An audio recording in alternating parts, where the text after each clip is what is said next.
C.V. Raman, the first Indian Nobel laureate in physics, once said, "I am the master of my failure.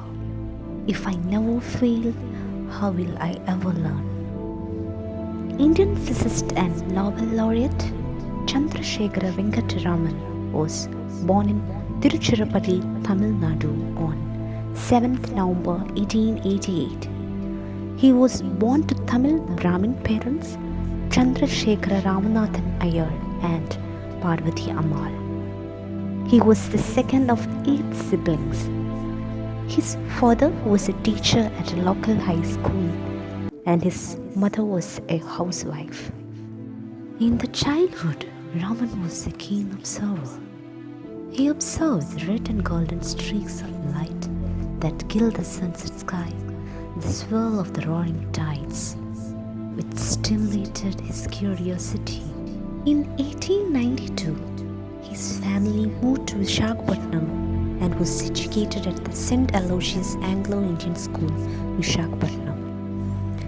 In 1902, Raman joined Presidency College in Madras, and in 1904, he obtained BA degree from the University of Madras, where he won gold medals in physics and English. In 1907, he earned his MA with distinction from the Presidency College with physics as his primary subject. Raman spent most of his time in the college laboratory doing experiments and making discoveries. At the age of 18, he published his 2 scientific papers. C.V. Raman was married to Lokasundari on May 6, 1907. He had 2 sons, Radhakrishnan and Chandrasekhar. Panchavadi, named after Rama and Sita's heritage, is the place where C.V. Raman spent more than 30 years of his life. This property in Malleshwaram, Bangalore, continued to speak the grandeur of his glorious past. After his retirement from Raman Research Institute in 1949, he worked here till his death in 1970. Currently, there are plans to make it into a museum and a center for children's activities. Raman joined the Indian Finance Department in 1907. Though the duties of his service took most of his time, Raman found opportunities for carrying on experimental research in the laboratory of the Indian Association for the Cultivation of Science at Calcutta. He would do scientific studies on anything that grabbed his attention. He would arrive at the council's laboratory before work every morning. After work at 5 o'clock in the evening, he would return to the laboratory and work there until 10 o'clock. In 1917, he was appointed as the newly entered Palit Chair of Physics at Calcutta University. After 15 years at Calcutta, he became professor at the Indian Institute of Science at Bangalore, and since 1948, he was the director of the Raman Institute of Science at Bangalore. He also founded the Indian Journal of Physics in 1926. Raman sponsored the establishment of the Indian Academy of Sciences and has served as the president. Raman was selected as a member of the Royal Society of London in 1924 for his contributions to optics. While sailing across the Mediterranean in 1921 to Europe as a delegate to Oxford University, the deep blue of the ocean caught his attention and made him suspect the validity of the Lord Rayleigh's theory that blue color of the sea is merely a reflection of the sky.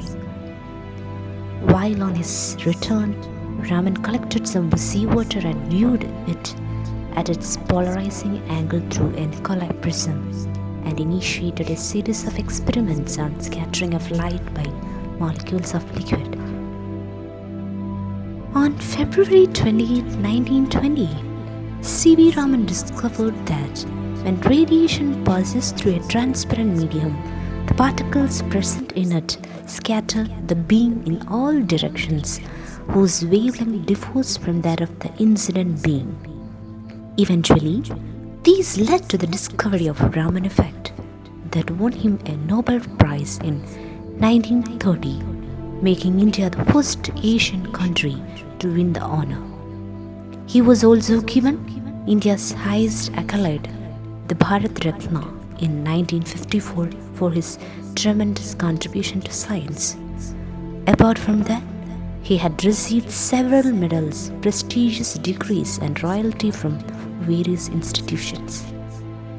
Raman believed that if you ask right questions, nature will open the doors to her secrets. Raman was not just a brilliant physicist, but also an active mentor.